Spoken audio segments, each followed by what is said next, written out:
सतनाम साकी, ये देखिए जयपुर के सिनेमा में, गोलचा सिनेमा में मूवी लगी है। 15 दिन से भी ज़्यादा का समय हो गया। बहुत। ये आप मूवी देख के आपको कैसा लगा? मूवी देखने के बाद आपका पसंद हो गई मुझे। पसंद होगी।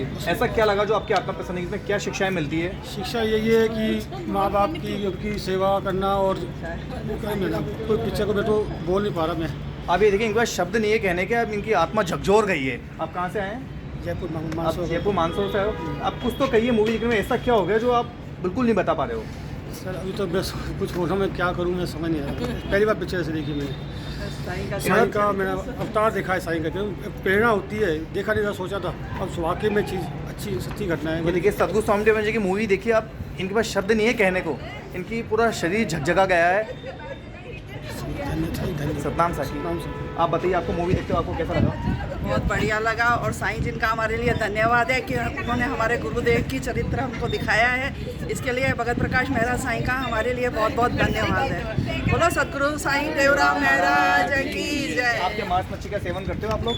जी नहीं, जी नहीं। और जो नहीं करता उनको मना करोगे? मांस मच्छी का नहीं सेवन नहीं करना बिल्कुल चाहिए? बिल्कुल अपने बच्चों को और अपने हस्बैंडों को सबको मना करेंगे, बिल्कुल खाना नहीं चाहिए। आप कहोगे बड़े बुजुर्ग सब मूवी देखने के लिए आएंगे? बिल्कुल बढ़िया है। आप लोग सब कहाँ से हैं? आप लोग शास्त्री नगर से। जयपुर शास्त्री नगर से हो? चलो ठीक है। आप कहीं अड़ोस पड़ोस सब जगह मूवी देखने के लिए आए हैं? जी बिल्कुल। दादा आपको कैसी लगी मूवी देखते हुए? बहुत बढ़िया बहुत बढ़िया। क्या सीखा आपने इस मूवी से? क्या शिक्षाएं मिलती है आपको? शिक्षा ये मिलती है जो अच्छा करना चाहिए, गलत चीज़ें नहीं करनी चाहिए। और अपने बच्चों को यही शिक्षा देनी चाहिए कि मांस मच्छी नहीं खाना चाहिए और आत्म का ध्यान करना चाहिए। सुबह उठ के उनका सुमिरन करना चाहिए।